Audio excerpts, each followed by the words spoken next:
আদর ভাই বোনরা, আসসালামু আলাইকুম। দেশ বিদেশে যারা যেখানে আছেন সবাইকে প্রীতি শুভেচ্ছা। প্রিয় দর্শক, আজকেটি অসহায় গরিব, তো গেস করবে মেয়েটি অত গরিব অসহায়। তো মেয়েটি আজকে ফোন দিয়ে বললো, ভাই আমি অসহায় গরিব, আমার জীবনের কথা তুলে ধরুন। তাই মেয়েটির কথা শুনে আজকে আসছি। মেয়েটির নাম হচ্ছে শাহানা, দেশের বাড়ি শরীয়তপুর।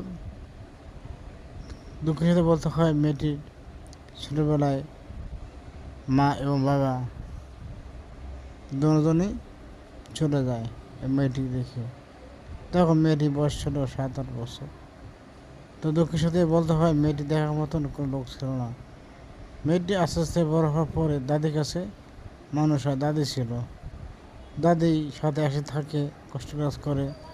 তো এই শাহানার বাড়ির কাছে যে বাড়ি থাকে, ওদের বাড়ি যে বাড়ির পাশ দিয়ে একটা পাকা রাস্তা গেছে, ওখানে তো অটো রিক্সা গাড়ি গেছে, গাড়ি গাছ চলাচল করে। তো এই শাহানার দাদি বড় বসে কাজ করতো, যে কাজ করতো।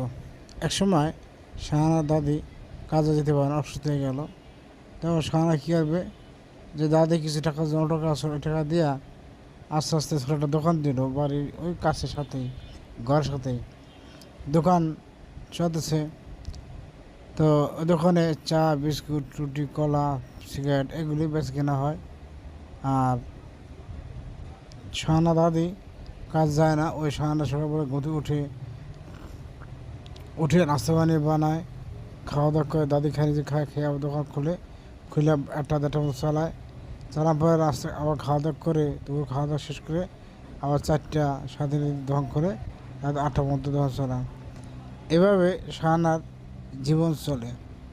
তো দর্শক, শাহানার জানা অজানা কষ্টের কথাগুলো আমরা তুলে ধরতেছি। তো এখন বর্তমান হচ্ছে হলো, শাহানার বয়স 19 বছর চলতেছে, বিয়ের বয়স চলে যাচ্ছে। তো বিয়ে কে দিবে বা কে তার এই খোঁজ নেবে? মেয়েটি বড় হয়ে গেছে গা, বিয়ের দেওয়ার কোনো লোক পাচ্ছে না খুঁজে, যারা আসে তারাই যৌতুক চায়। তো শাহানার আদির পক্ষে এতগুলো টাকা দেওয়া সম্ভব না। তো শাহানা বলতেছে, ভাই আমি গরিব অসহায়, আমাকে যে দেখবে সে ভালো মনে এবং আমাকে পছন্দ করবে, সে ঠকবে না, আশা করি জিতবে ইনশাল্লাহ। সে আমাকে ভালোবেসে বিয়ে করতে পারে ইনশাল্লাহ। যদি তার যদি একটি ছেলে সন্তান থাকে, বা বিয়ে করছে বা বউ চলে গেছে গা, যদি এরকম থাকে, তাতে আমার কোনো সমস্যা নেই, ভাই আমি বিয়ে করব। আমি একজন ভালোবাসার মানুষ চাই, বিয়ে করে সারাজীবন তার সাথে থাকবো। আমার ভিতরে অহংকার বা ডিমান্ড বিশেষ কিছু হওয়ার পর নেই। আমি ভাই ছোটোর দিকে কষ্ট করে বড় হয়েছি, আমি এখন চাই কষ্ট করে বড় হব।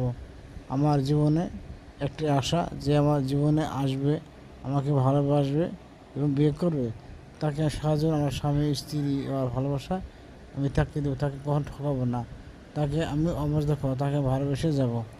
এটাই আমার আশা ভরসা। তো দর্শক, আজকে আমার জানা অজানা অনেক কথা বললাম। যদি আপনাদের ভালো লাগে আমার পাশে দাঁড়াবেন, সে পথে বিদায় নিচ্ছি। আল্লাহ হাফেজ। আল্লাহ হাফেজ। আসসালামু আলাইকুম।